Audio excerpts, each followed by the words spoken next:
नमस्कार। प्राइम समाचारमा स्वागत छ। म दृष्टिवाणी धिताल र म सरोज कोइराला। सुरु गरौँ अहिलेसम्मका प्रमुख समाचारबाट। नेपाल पहिलो पटक साफ च्याम्पियनशिपको फाइनलमा। समूह चरणको अन्तिम खेलमा बंगलादेश बराबरीमा रोकियो।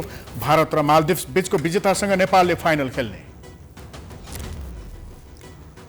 नेपालीहरूको महान पर्व दशैंको आज 8औं दिन। महाअष्टमी, महाकाली, महालक्ष्मी र महासरस्वतीको विशेष पूजा आराधना। राष्ट्रपति विद्यादेवी भण्डारीद्वारा शक्तिपीठको दर्शन। काठमाडौँ उपत्यकामा महँगियो दशैंसँगै तरकारी र फलफुलको भाव। जन्मथलो जानेहरूका कारण सुनसान बन्दै उपत्यका। सार्वजनिक सवारी कम चल्दा सर्वसाधारण मारमा। प्रमुख दलहरूले समयमै महाधिवेशन गर्न नसक्दा पार्टीभित्रै किचलो। नेतृत्वमा युवाहरूले हस्तक्षेप गर्न नसक्दा पाका नेताहरूकै हालिमुहाले। संविधान र विधानकै भएन कार्यान्वयन। राजतन्त्र समाप्त भए पनि नेताहरूमै राजर्षि संस्कार। दशैं लगायतका चाडपर्वमा राजतन्त्रको नक्कल गर्दै राष्ट्रपति र प्रधानमन्त्री। दशैं सुरु भएसँगै माछा मासु खाने र नखानेहरू विभिन्न परिकारको स्वादमा रमाउँदै। माछा मासु खानेहरू भन्दा शाकाहारी भोजन गर्नेहरू स्वस्थ हुने चिकित्सकको भनाई। र अफगानिस्तानलाई आर्थिक विपत्तिबाट जोगाउनु पर्ने G20 बैठकको निष्कर्ष। जर्मनी र युरोपेली आयोगबाट करोडौं डलरको सहयोग राशि घोषणा।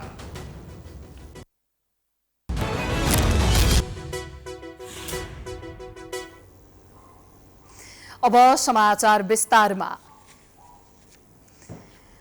नेपाल पहिलो पटक साफ च्याम्पियनशिपको फाइनलमा पुगेको छ। बुधबार भएको समूह चरणको अन्तिम खेलमा बंगलादेशसँग बराबरी खेल्दै नेपालले फाइनलमा स्थान बनाएको हो। मालदिप्समा जारी साफ च्याम्पियनशिप 2021मा बंगलादेशलाई बराबरीमा रोक्दै नेपाल पहिलो पटक फाइनलमा पुगेको हो। नेपालले बंगलादेश विरुद्ध दोस्रो हाफमा गोल गरेको थियो।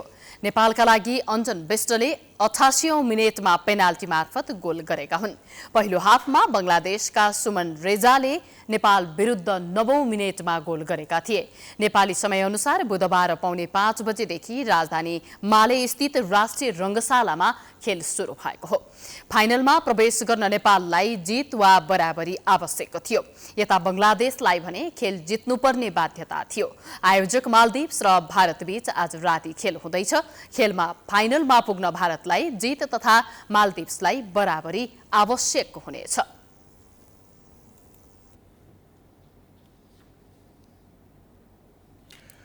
बडा दशैं अन्तर्गत आश्विन शुक्ल अष्टमीका दिनमा मनाइने महाअष्टमी पर्व आज नेपालीले दुर्गा भवानीको विशेष पूजा आराधना गरी भव्य रूपमा मनाएका छन्। बडा दशैंको 8औं दिन आज महाकाली, महालक्ष्मी र महासरस्वतीको विशेष पूजा आराधना गरिन्छ। महाअष्टमीको दिन दुर्गा भवानीलाई शक्तिशाली बनाउने दिन भएकाले यसको विशेष महत्व छ। आजको दिन शास्त्र सम्मत रूपमा दशैंघर, कोत लगायत राज्यका विभिन्न शक्तिपीठमा पशु बलि दिई दुर्गा भवानीको विशेष पूजा गरिन्छ। दुर्गा सप्तशती, श्री मद्देवी भागवत र देवी स्तोत्र पाठ गरिन्छ। आजको दिन देवी भगवतीलाई खुशी बनाउन बलि दिने चलन छ। आसुरी प्रवृत्तिको नाश गर्न, देवीलाई शक्तिशाली बनाई पशुको मुक्तिका लागि पनि पशु बलिको महत्व रहेको धर्मशास्त्रमा उल्लेख छ। दुर्गा सप्तशती चण्डीको 8औं अध्यायमा पनि यस सम्बन्धी चर्चा भएकाले पशु बलि उचित मानिएको छ। आजकै दिन राति कालरात्रिका रूपमा पशु बलिको विधि र पूजा आराधना सहित मनाउने गरिन्छ। कालरात्रिको पूजा विधि र संकल्प समेत छुट्टै हुने भएकाले यसको विशेष महत्व छ। आजको दिन उपत्यकाभित्रका शक्तिपीठ गुहेश्वरी, मैतीदेवी, कालिका स्थान, भद्रकाली, नक्साल भगवती, शोभा भगवती, विजेश्वरी, इन्द्रायणी, रक्तकाली, वज्रयोगिनी, सङ्कटा, वज्र बाराही, दक्षिणकाली, चामुण्डा, सुन्दरीमाई लगायत मन्दिरहरूमा पनि बलिसहित पूजाआजा गर्नेहरूको बिहानैदेखि भिड लाग्ने गर्छ। यसैगरी उपत्यका बाहिरका गोर्खाको मनोकामना, पर्साको गहवामाई, सप्तरीको छिन्नमस्ता भगवती, धनुषाको राजदेवी, डडेलधुराको उग्रतारा, काभ्रेपलाञ्चोकको चण्डेश्वरी, नाला भगवती र पलाञ्चोक भगवती, सिन्धुपाल्चोकको पाल्चोक भगवती, दोलखाको कालिञ्चोक भगवती, ताप्लेजुङको पाथिभरा लगायतका शक्तिपीठमा पनि बलिसहित पूजा आराधना गर्ने श्रद्धालु भक्तजनको घुइँचो लाग्दछ। आजको दिन कल, पूर्जा, हात हतियार र सवारी साधनलाई विशेष रूपमा सरसफाई गरी देवी स्थापना गरिएको स्थानमा राखी पशु बलिसहित पूजाआजा गर्ने गरिन्छ।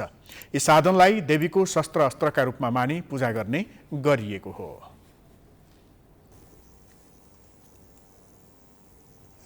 राष्ट्रपति विद्यादेवी भण्डारीले उपत्यकाका विभिन्न शक्तिपीठहरूको दर्शन थालेकी छिन्। अपराह्न 3 बजेबाट शक्तिपीठहरूको दर्शन सुरु भएको राष्ट्रपतिको कार्यालयले जनाएको छ। राष्ट्रपति भण्डारीले सबैभन्दा पहिले नक्साल भगवतीको दर्शन गरेकी छिन्। नक्सालबाट दर्शन सुरु गरेकी भण्डारीले मैतीदेवी, गुहेश्वरी, शोभा भगवती लगायत 8 शक्तिपीठको दर्शन गरिन्। राष्ट्रपतिले विभिन्न शक्तिपीठको दर्शन गर्दा सुरक्षा व्यवस्था कडा पारिएको थियो। राष्ट्रपति भण्डारीले पाँचखाल नगरपालिका 9 पलाञ्चोक स्थित भगवती मन्दिरमा पुगेर बिहान करिब 10 मिनेट पूजा अर्चना गरेकी थिइन्। बिहान 10 बजेर 30 मिनेट जाँदा सेनाको हेलिकप्टरबाट मन्दिर पुगेकी राष्ट्रपतिको कालिन्चोक दर्शन यो तेस्रो पटक हो। यस्तै राष्ट्रपति भण्डारीले दशैंको उपलक्ष्यमा आम नेपालीमा शुभकामना दिँदै सवारी दुर्घटना रोक्न सरकार र नियामक निकायको ध्यानाकर्षण पनि गराएकी छन्। आश्विन शुक्ल प्रतिपदाका दिन पूजा कोठा, दशैं घर अथवा मण्डपमा वैदिक विधिपूर्वक घटस्थापना गरिएको ठाउँमा महाअष्टमीको दिन विशेष भक्तिपूर्वक पूजा आराधना गरिन्छ। मध्यरातमा बलिसहित कालरात्रिको पूजा गर्ने चलन रहेको छ।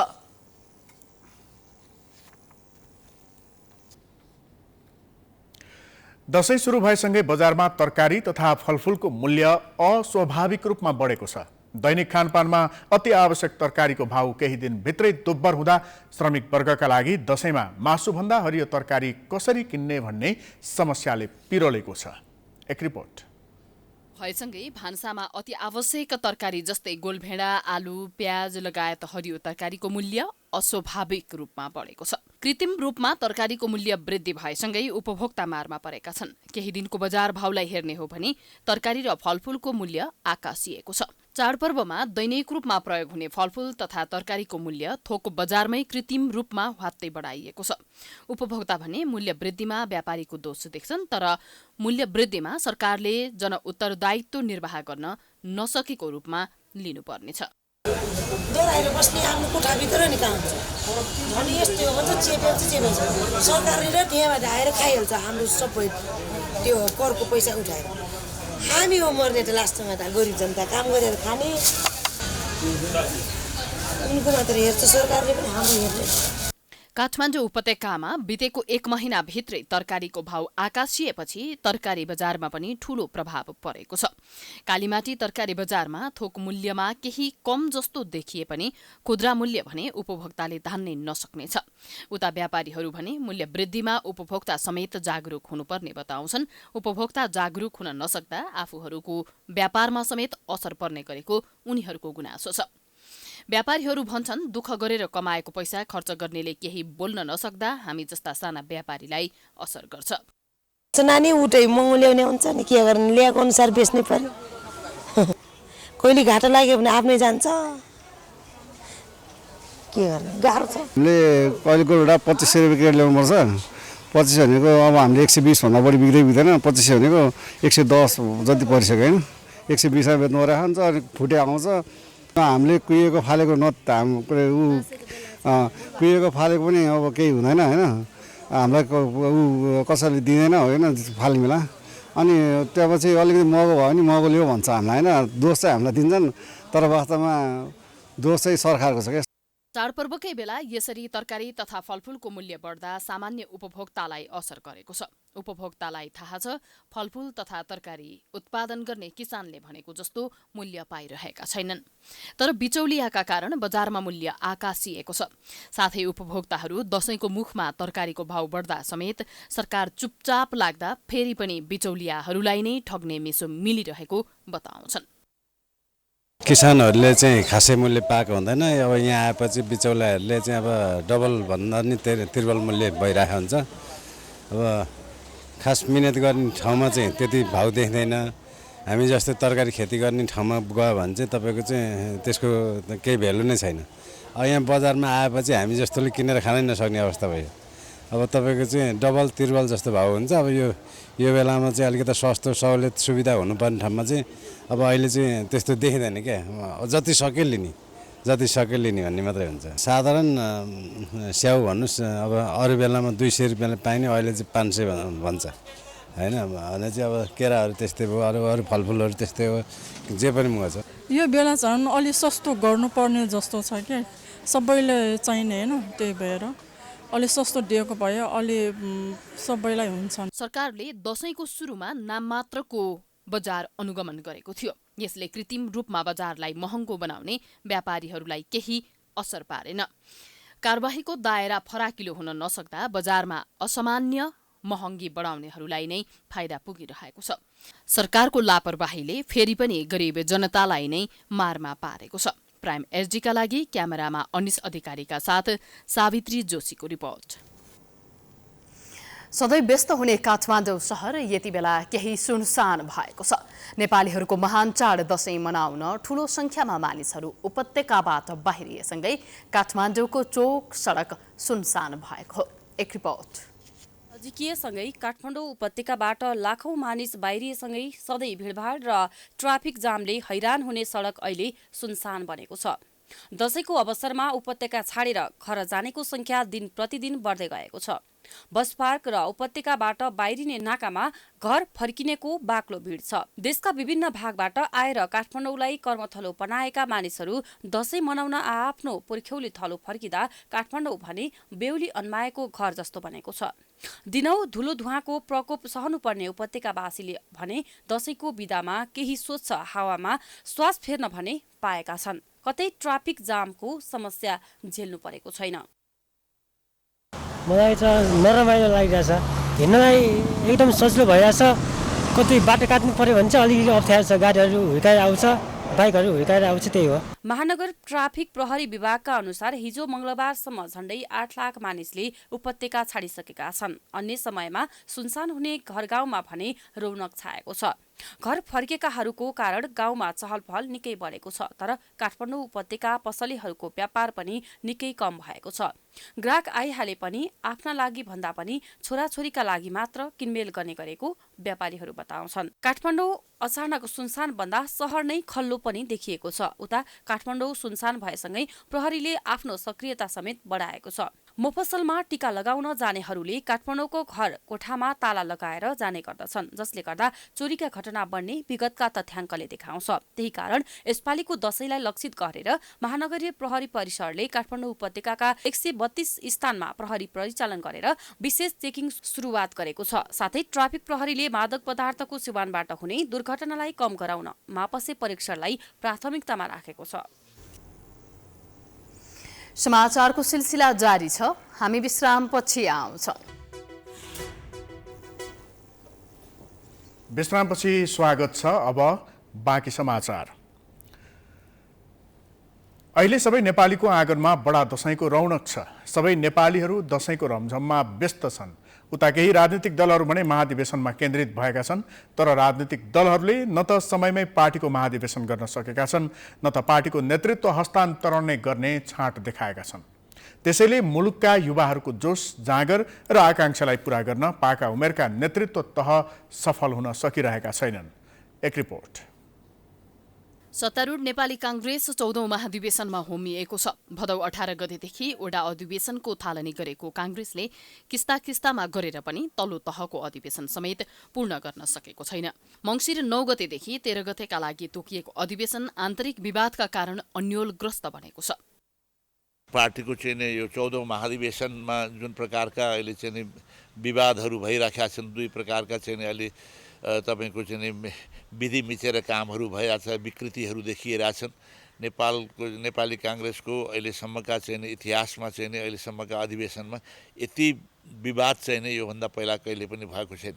क्रियाशील सदस्यहरू जुन ढङ्गले चाहिँ प्रस्तुत भएर आएका छन्, त्यसमा कतिपय जिल्लाहरूमा चाहिँ धेरै विकृतिहरू आएको छ। विधान मिचेर नेताहरू तोकिएको समयमै कांग्रेसको महाधिवेशन हुनुपर्नेमा जोड दिँदै गुटलाई बलियो बनाएर पार्टीमा पकड मजबुत बनाउने अभियानमा लागेका छन्। त्यसमाथि कांग्रेसमा 70 वर्ष माथिका पाका नेताहरूकै बाहुल्यता छ।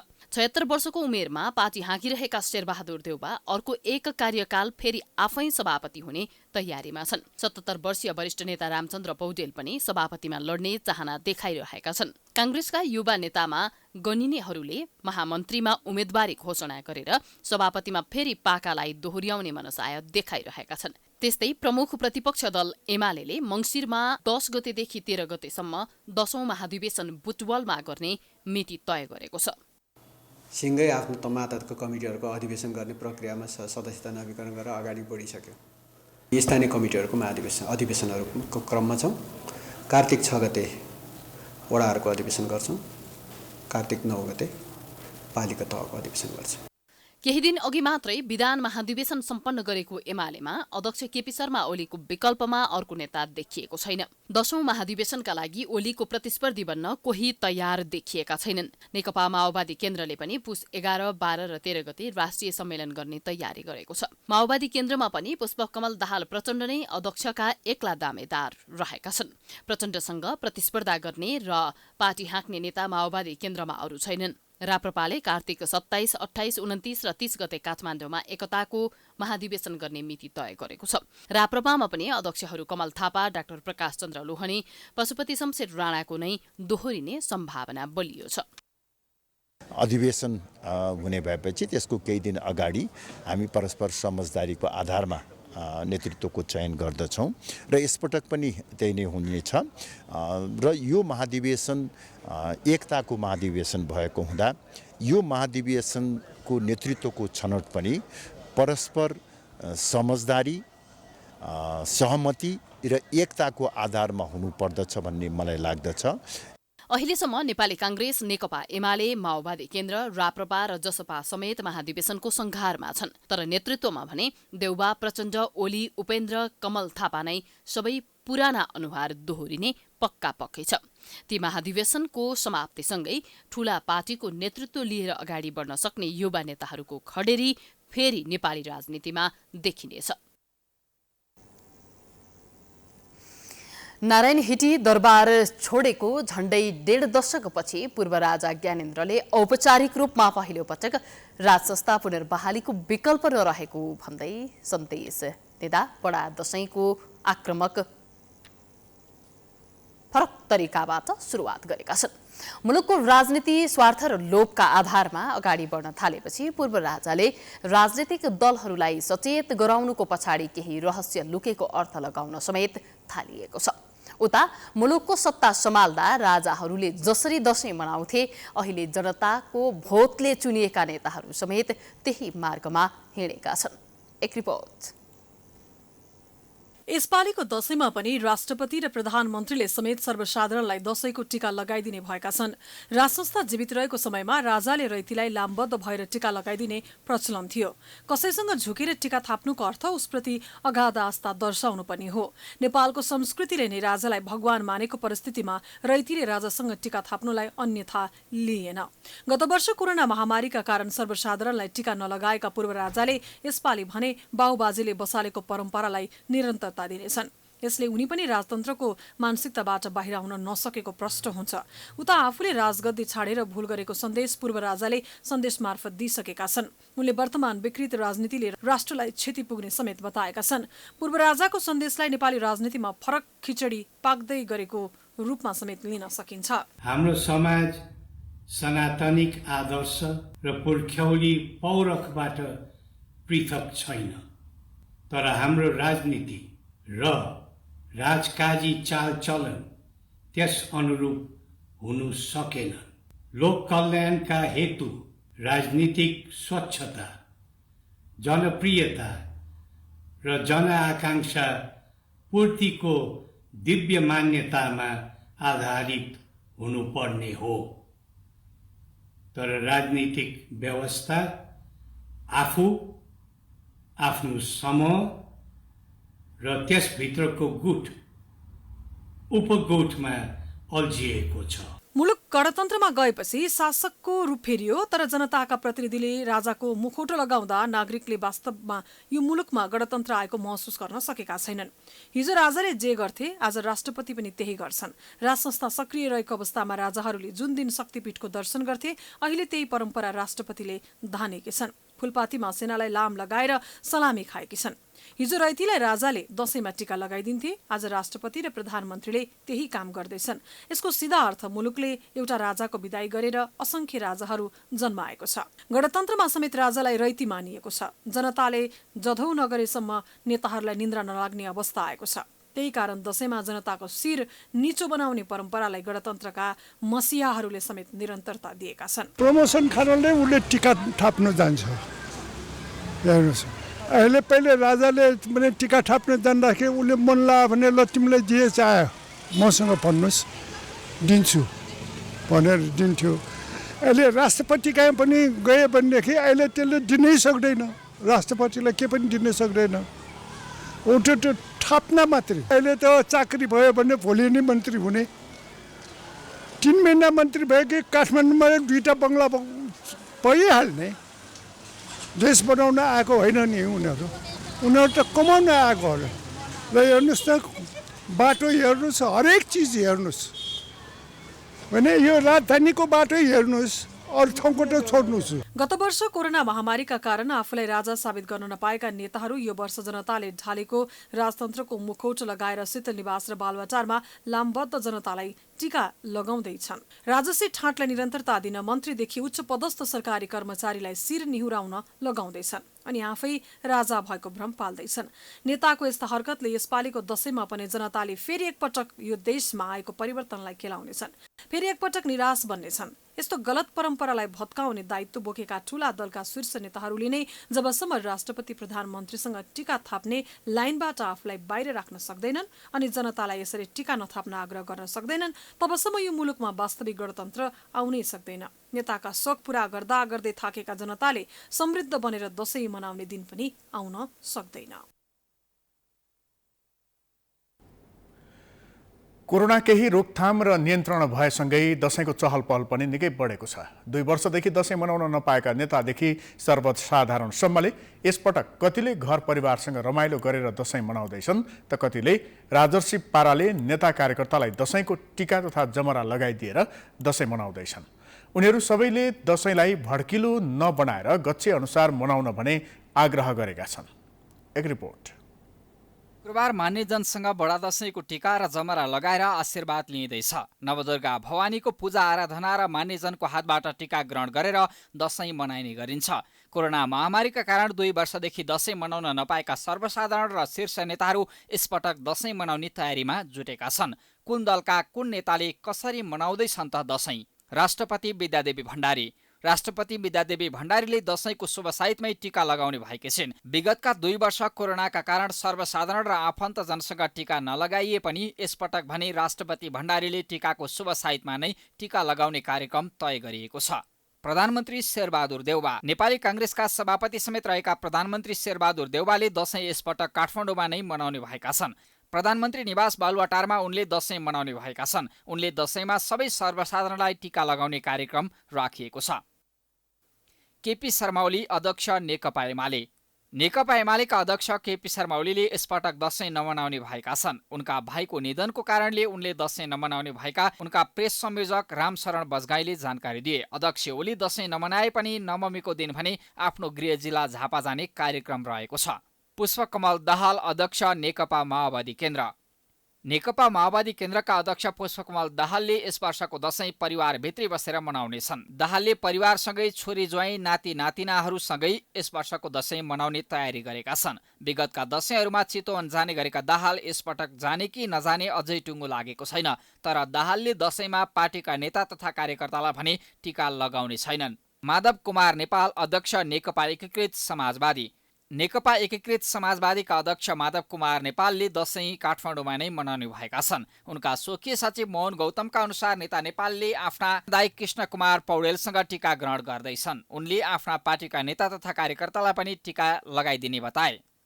वामदेव गौतम नेकपा एमालेका पूर्व नेता वामदेव गौतमले यसपटक कोहीसँग पनि टीका लगाउने छैनन्। माइजूबाट टीका लगाउँदै आएका उनी यसपटक माइजूको जुठो परेकोले टीका नलगाउने भएका हुन्। उनले माइजूभन्दा पहिले एमाले नेत्री साना प्रधानसँग टीका लगाउँदै आएका थिए। नेता गौतमले यसपटक परिवारमा नै दशैं मनाउने भएका छन्। परिवारका सदस्यभन्दा बाहिर कसैलाई पनि उनले टीका लगाउने छैनन्।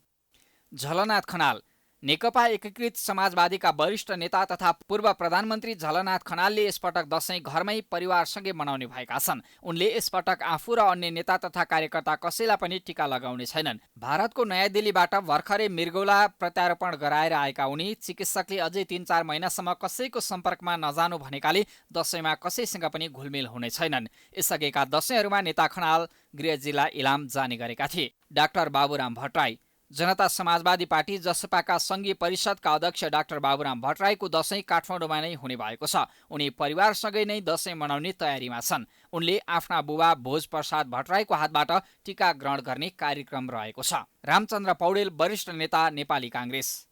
नेपाली काङ्ग्रेसका नेता रामचन्द्र पौडेलले यसपटक दशैं नमनाउने भएका छन्। पौडेलका भाइ गोविन्द पौडेलको निधन भएकाले उनले यसपटक दशैं नमनाउने भएका हुन्। प्रधानमन्त्री शेरबहादुर देउवाले मुगु, कास्की र अछाममा भएका सवारी दुर्घटनामा मृत्यु भएका परिवारलाई उचित राहत दिने र घाइतेको निशुल्क उपचार गर्ने बताएका छन्। प्रधानमन्त्री देउवाले सामाजिक सञ्जालमा लेख्दै मुगु, कास्की र अछाममा भएका दुर्घटनाले आफू स्तब्ध भएको बताएका हुन्। उनले दुर्घटनामा ज्यान गुमाउनेप्रति श्रद्धाञ्जली अर्पण गर्दै शोक सन्तप्त परिवारप्रति समवेदना प्रकट गरेका छन्। दुर्घटनामा मृत्यु भएका मृतकका परिवारलाई उचित राहत र घाइतेको उद्धार एवं निशुल्क उपचार गर्ने सरकारले बताएका छन्। उनले सडक दुर्घटना न्यूनीकरणका लागि सार्वजनिक निजी सवारी साधनको नियमित परीक्षण एवं मर्मत गर्न, क्षमताभन्दा बढी यात्रु नराख्न र सुरक्षाका सबै मापदण्ड अपनाउन पनि सम्बन्धित सबैको ध्यानाकर्षण गराएका छन्। मंगलबार मुगुमा भएको बस दुर्घटनामा 32 जनाको ज्यान गएको थियो। यसैगरी सोमबार कास्कीमा 8 जना र अछाममा 4 जनाको मृत्यु भएको थियो।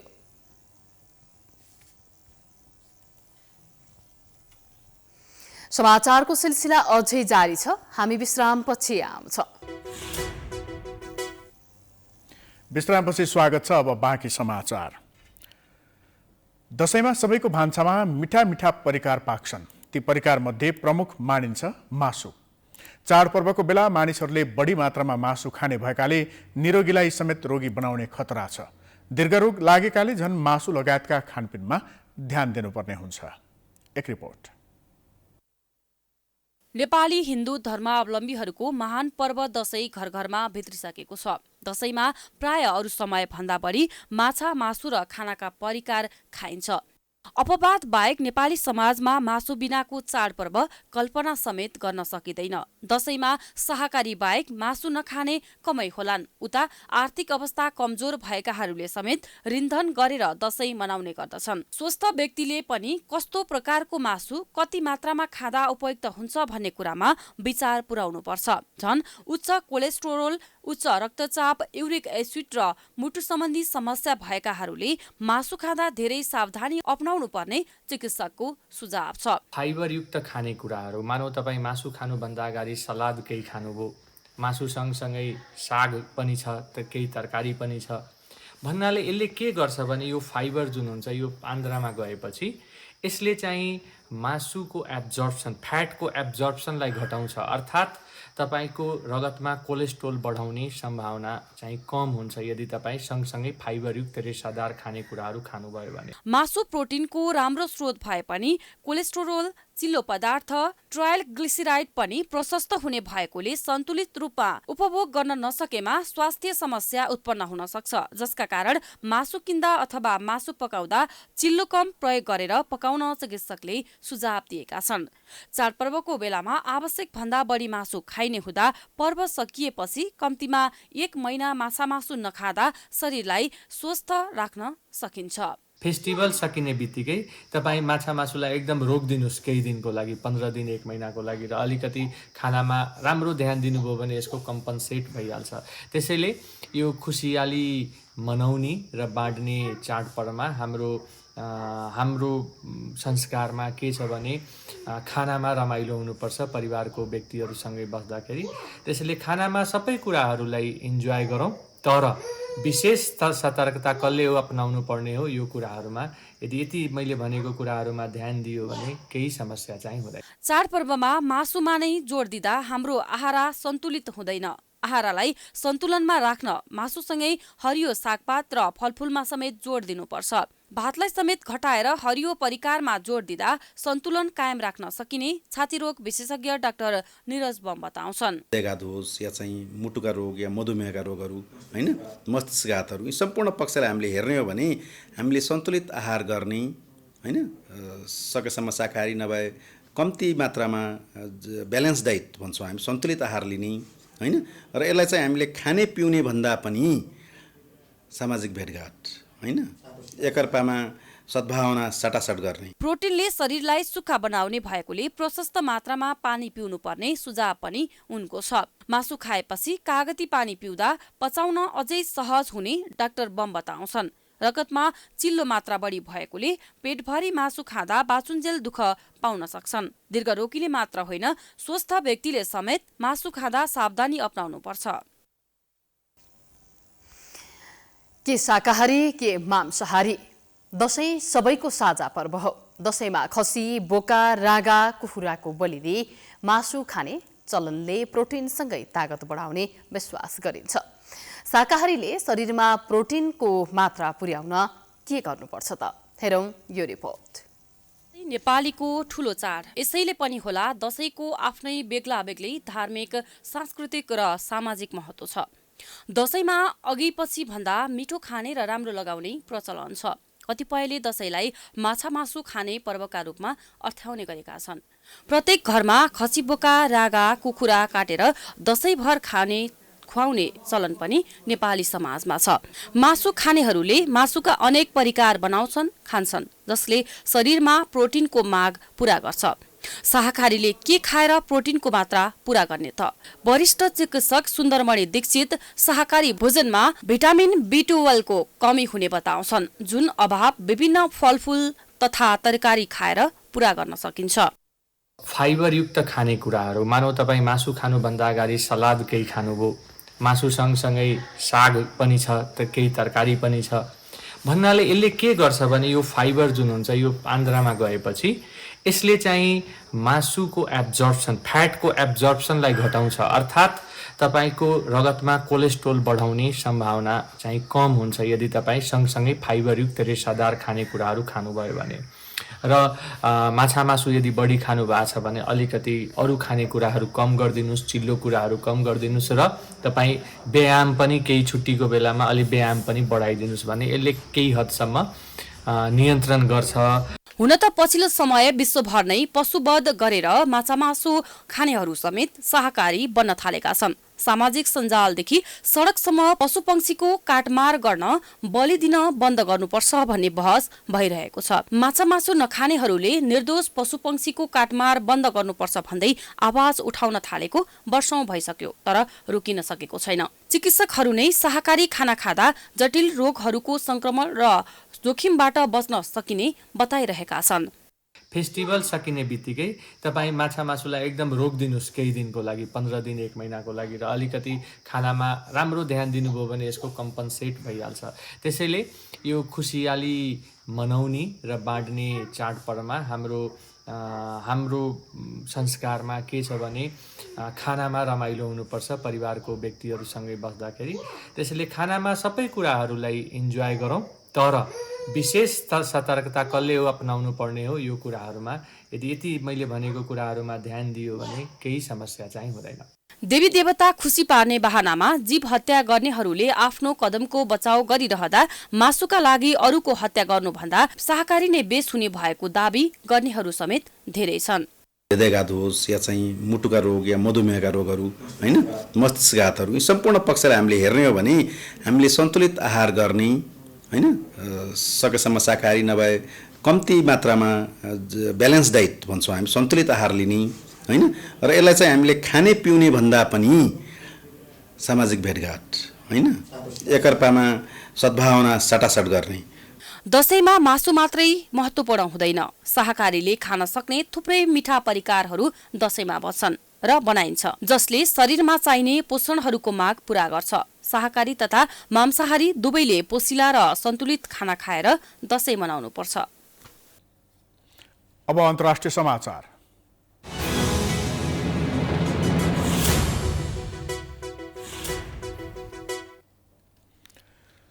विश्वका शक्तिशाली 20 राष्ट्रहरूको बैठकले अफगानिस्तानलाई आर्थिक विपत्तिबाट जोगाउने प्रतिबद्धता जनाएका छन्। प्रमुख अर्थतन्त्रहरूको G20 समूहका सदस्यहरूले तालिबानबाट सञ्चालित भए पनि अफगानिस्तानमा आर्थिक विपत्ति हुन नदिने बताएका हुन्। जर्मन चान्सलर एन्जेला मर्केलले अफगानिस्तानलाई अराजकतामा फस्न दिन नहुने बताइन्। संयुक्त राष्ट्र सङ्घले विश्व नेताहरूलाई अफगानिस्तानको अर्थतन्त्रमा अरबौं डलर लगानी गर्न आग्रह गरेपछि G20 को बैठक बसेको हो। अमेरिकी राष्ट्रपति जो बाइडेनले स्वतन्त्र अन्तर्राष्ट्रिय संगठनहरूको माध्यमबाट सहयोग गर्नुपर्ने बताएका छन्।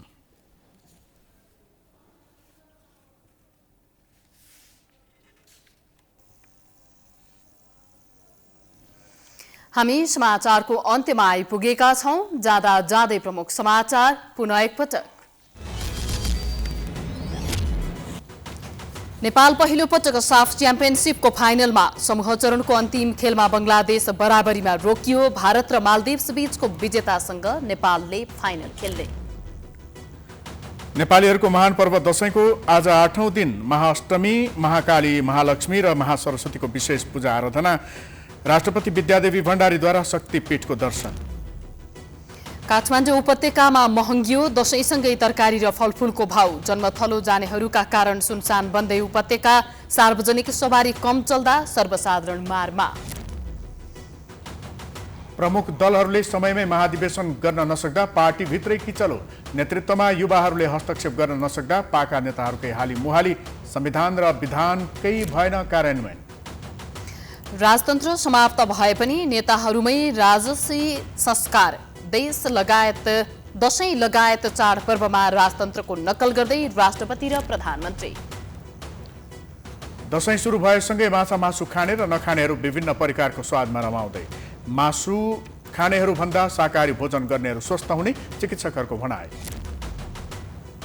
र अफगानिस्तानलाई आर्थिक विपत्तिबाट जोगाउनु पर्ने G20 बैठकको निष्कर्ष। जर्मनी र युरोपेली आयोगबाट करोडौं डलरको सहयोग राशि घोषणा। समाचार अहिलेलाई सकियो। यसपछिको प्रस्तुति जनता जान्न चाहन्छन् ऋषि धमलाको साथमा। हेर्दै गर्नुहोला प्राइम टाइम्स टेलिभिजन। नमस्कार।